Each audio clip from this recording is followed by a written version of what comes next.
Dan here, Max SPL Videos, and today I want to talk about DJ lighting.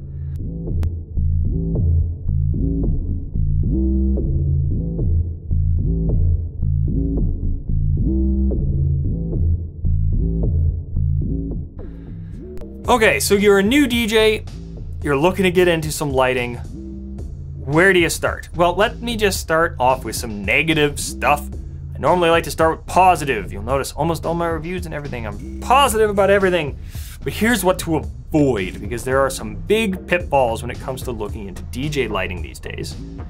Number one, assume you will not be able to use haze or fog. It's great when you get the chance. Every light looks cooler when you have haze and fog, but assume you're not gonna get to use that, okay? So when you're designing your light show, just know, I would say on the positive side, right? Like best case scenario, probably 80% of venues are gonna say, no, you can't use fog, right? Yay, I get to use my fog machine 20% of the time. It's not worth planning around. So just assume you're not gonna get to use it.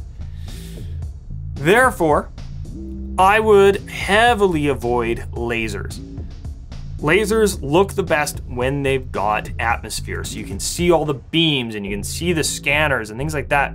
Without that, all they're doing is putting like little mediocre images out there. And generally, like, I like this effect for a lot of things, but the laser on it, it's dumb. I'm sorry, it's the worst for a couple reasons. Number one is it looks cheap. It's not that it is, it looks that way because there's a bunch of these inexpensive lasers out there that they're selling to decorate your house for Christmas, right? You've seen these, you put them on your lawn, you aim them at the house. You don't want that on your dance floor at a wedding because they're gonna look at that and say, well, I mean, that's what Joe had a block over and he put that up instead of putting up his Christmas lights. We all made fun of him for it. Now you're putting that on the dance floor and you're not supposed to aim them at the dance floor.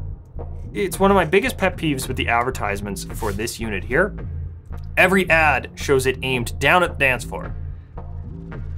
Instruction manual tells you not to aim it down at the dance floor. Now I knew that buying this, so this is my go-to for aiming up at the ceiling.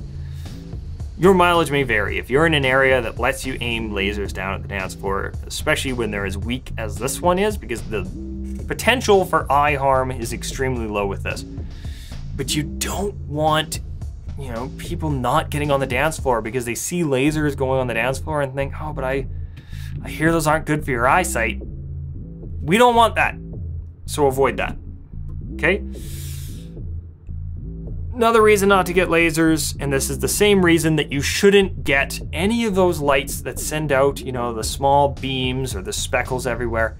They tend to ruin photos, right? Whether it's the larger beams from those like dome lights that send everything out, or if it's smaller beams from here, if the photographer gets the perfect photo of the bride and groom, but it looks like she's being tracked by a sniper on her temple, no one's gonna be happy. You can avoid that by aiming more for wash lighting and things like that on the dance floor, and we'll get to that in a bit. But yeah, those speckled lights and things like that, they can look cool, especially aim them at the roof, create this big like starry night thing going on up there, cool, but low priority, especially if you're just getting started. So what should you do? Well, as I alluded to, go with something like a par can or a wash effect that colors the dance floor. 2 par cans can do a ton, right? You stick one on each side of you on your speaker stands, aimed down so that they reflect off the dance floor. You're set, that'll look great. You put 4 on a stand behind you aiming down or something like that. It'll look awesome. If you have a facade, right, you put 2 down aimed there, you have 2 aimed up behind your facade. Again, it'll look great, and that can be done for fairly cheap, okay? If you're aiming on the par can route, I would recommend ones that have the RGB color mixing in the lens, as opposed to, you can see some that, you know, they'll have 30 odd lights across the front, but they're all red, green, and blue individually. And then when you turn your red up, the red lights turn on. It tends to look a little more professional and it's not all that much more expensive. Just bite the bullet and get ones that have those. that's the place to start. Now from there, you can branch out in a few ways. A big thing that I'm a huge fan of, gobo effects, okay? This has a gobo effect wheel in it. This has a gobo effect wheel in it. I love these effects. Usually it's better to get them from a moving headlight, but moving headlights, at least the ones worth using, tend to be very expensive. There are some exceptions to that, but I just like the simplicity of these for now. I am planning on getting some moving heads with gobos and things like that, but if you're just starting out, you know, something like this can be perfect. I did a whole review on this one. This is from Easy Dancing, which is sort of like a, you know, no-name-ish brand on Amazon. They're a pain in the butt to find on Amazon, but it's got a parkan on the outside, gobos in the center. Perfect. This has wash effects on this side, gobo lights over there. Great. And as you can tell from, you know, my personal lighting here, that's what I've gone with because it's nice, it's simple. I do plan on, like I said, getting into some moving heads, getting some neat stuff like that going, but I have other priorities, the main one being uplighting. Uplighting is what I would recommend to almost everybody out there. If you've got a few parkans and stuff going for your main rig, get yourself some uplighting next. It's a very easy upsell. It can look really cool. You can do a lot of really fun stuff with it, especially if you can afford to go to the wireless side of things. If you can't afford the wireless side just yet, get into the wireless DMX side of things and deal with, okay, I have to plug these in and it's a bit of a pain, but you can still get some neat effects out of that. But that's my recommendations. Like I said, summary, start with wash, add some gobo type effects, either with moving heads, or if you're cheap like me, go more of this built-in type thing, at least for now, and then expand out to that. And then uplighting is a big one.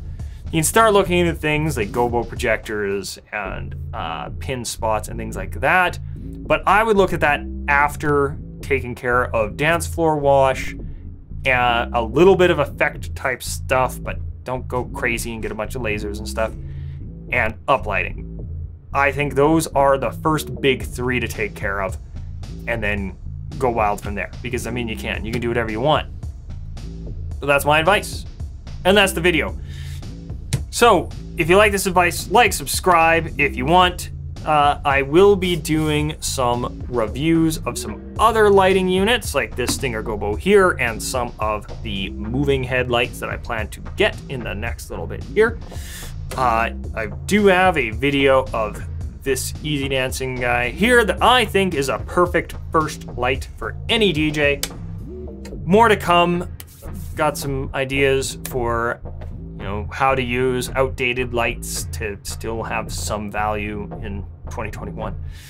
But if you have any questions, hit me up, comment down below. I do my best to answer questions when they arise down there. And I'll see you next time.